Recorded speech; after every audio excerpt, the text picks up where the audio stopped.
నా పేరు doctor Sai Sudhakar, chief interventional cardiologist, Gleneagles hospitals, Lakdi Kapul and LB Nagar అండి. సో మనం మొదటిసారిగా మైట్రల్ క్లిప్ అనే ప్రొసీజర్ చేయడం జరిగింది. ఇది యూజువల్గా హార్ట్ ఫెయిలియర్, గుండె వీక్గా ఉండే పేషెంట్స్, హార్ట్ ఫెయిలియర్లో సివియర్ మైట్రల్ రీగస్టేషన్ అంటే బ్లడ్ ఫ్లో ఒక చేంబర్ నుంచి ఇంకో చేంబర్ బ్యాక్ తిరిగి రావడం ఉండే పేషెంట్స్ని సివియర్ మైట్రల్ రీగస్టేషన్ ఉండే పేషెంట్కి చేయడం జరిగింది. యూజువల్గా 70 ఏళ్ల వయసు ఉన్న మన పేషెంట్. ఆయన డైలీ యాక్టివిటీస్ కూడా చేయడానికి చాలా కష్టపడతా ఉండే, నడవడానికి కష్టంగా ఉంది, నడిస్తే ఆయాసం, బాత్రూమ్కి వెళ్ళంగానే ఆయాసం అని సఫర్ అవుతూ ఉన్నారు. సో యూజువల్గా ఇలాంటి పేషెంట్స్కి హార్ట్ ఫెయిలియర్, సివియర్ మైట్రల్ డిగస్టేషన్ ఉండే పేషెంట్స్కి మనం యూజువల్గా ఫస్ట్ ఆప్షన్ ఇచ్చేది మెడికల్ మేనేజ్మెంట్ మందులతో స్టెబిలైజ్ చేసి మైట్రల్ వాల్ రిపేర్ కానీ మైట్రల్ వాల్ రీప్లేస్మెంట్ అటువంటి ఓపెన్ హార్ట్ సర్జరీ అనే ప్రొసీజరే చేయడం జరిగేది ఇన్నాళ్ళు. కానీ పేషెంట్కి వయసు వల్లనో, వేరే జబ్బులు ఉండడం వల్లనో, చాలా వీక్గా ఉండడం వల్లనో, బాడీ సహకరించకపోవడం వలనో, వేరే కారణాల వల్ల పేషెంట్ కొన్నిసార్లు ఫిట్ ఉండడు. ఎనీ మైట్రల్ ప్రొసీజర్ అంటే పెద్ద ఆపరేషన్కి ఫిట్గా ఉండకపోవచ్చు. అట్లాంటి పేషెంట్స్కు మైట్రల్ క్లిప్ అనేది ఆధునికంగా మొదటిసారి రావడం జరిగింది. తెలుగు రాష్ట్రాల్లో మనం మొదటిసారిగా ఈ ప్రొసీజర్ ఇక్కడ చేయడం జరిగింది. దీన్ని మనం రెగ్యులర్గా మీరు చూసే యాంజియోగ్రాము, యాంజియోప్లాస్టియో, స్టెంటింగ్ ప్రొసీజర్ ద్వారా అంటే చిన్న ఇన్సిషన్, కాళ్ళ మధ్యలో ఒక చిన్న ఇన్సిషన్ ఇచ్చేసి ఆ క్లిప్ని గుండెల్లాగా పంపించి ఆ రెండు వాల్స్ మధ్య ఉండే గ్యాప్ని వల్ల దేనివల్ల అయితే మైట్రల్ వాల్ వల్ల లీకేజ్ ఉన్నదో ఆ రెండింటిని క్లిప్ ద్వారా దాన్ని క్లిప్ చేసి లీకేజ్ ఆపడం జరిగింది. దీనివల్ల ఆ లీకేజ్ ఆగడం వల్ల ఇమీడియట్గా హార్ట్ ఫెయిలియర్ సిమ్టమ్స్ అనేది తగ్గి క్వాలిటీ ఆఫ్ లైఫ్ అనేది పెరుగుతుంది. ఈ ప్రొసీజర్ వల్ల మెయిన్ ఇంపార్టెంట్ ఏంటి అంటే దీనివల్ల రిస్క్ అనేది అంటే కటింగ్ కానీ స్టిచ్ కానీ ఏది లేకుండా పేషెంట్ ఒక రికవరీ అనేది చాలా ఫాస్ట్గా ఉంటుంది. వయసు, డయాబెటీస్ ఉన్న వాళ్ళకి షుగరు వల్ల ఈ ఇన్ఫెక్షను, ఈ ఛాన్సెస్, ఈ కాంప్లికేషన్స్ అవన్నీ మనం అవాయిడ్ చేసుకోవచ్చు. దీనివల్ల ఇప్పుడు ప్రొసీజర్ చాలా సక్సెస్ఫుల్గా చేయడం జరిగింది. ఈ క్లిప్ అనేది మన దేశంలోనే తయారు చేయిస్తున్న క్లిప్పు. వేరే దేశాల్లో కూడా ఈ క్లిప్కి యూజ్ చేయడం జరుగుతుంది. ప్రొసీజర్ రిస్క్ కూడా చాలా తక్కువ అండ్ అవుట్కమ్ కూడా చాలా బాగా వచ్చింది.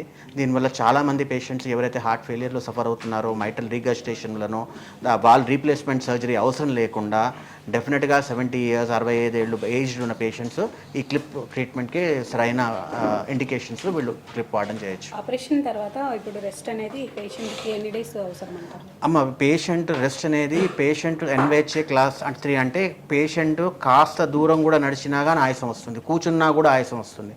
సో అలాంటి పేషెంటు ప్రొసీజర్ అయిన వెంటనే 2 days 3 days తర్వాత లేచి నడవగలుగుతున్నారు. రెస్ట్కి క్వాలిటీ ఆఫ్ లైఫ్ అప్పుడే ఇంప్రూవ్ అయిపోయింది. ఆయన 3rd day 4th day లేచి ఆయన టాయిలెట్కి వెళ్తున్నారు, ఆయన పని చేసుకుంటున్నారు, ఆయాసం అనేది తగ్గిపోయింది.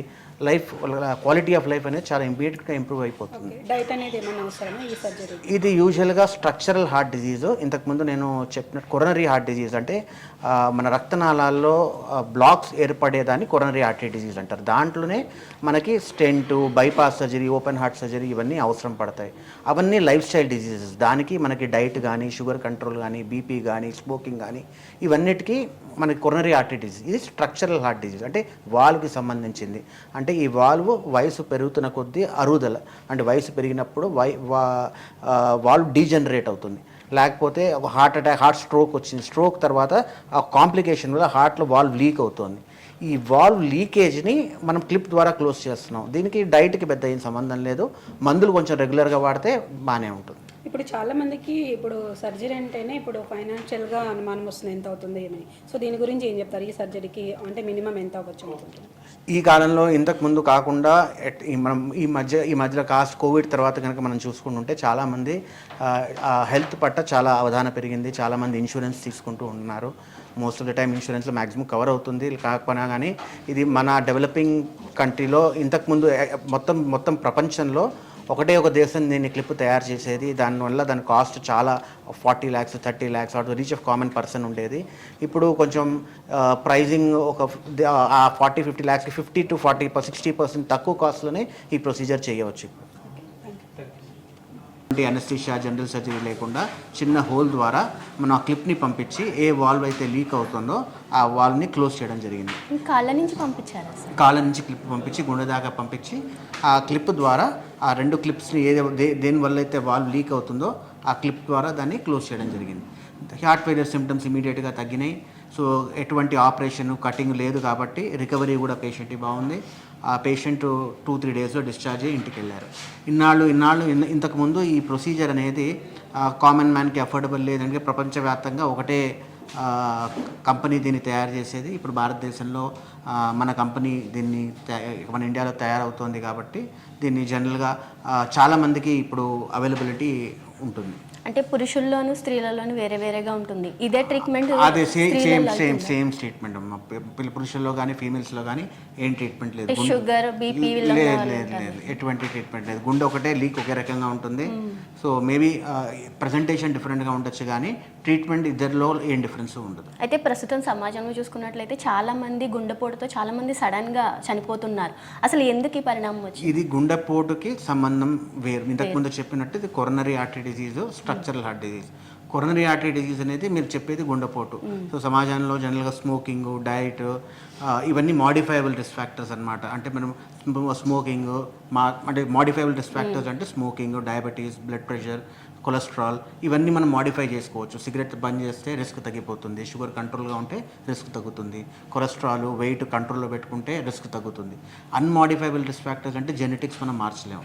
సో ఇవన్నీ కొరనరీ హార్ట్ డిసీజ్ అంటే మీరు స్టెంట్, బైపాస్ సర్జరీ వాటికి సంబంధించిన జబ్బులు.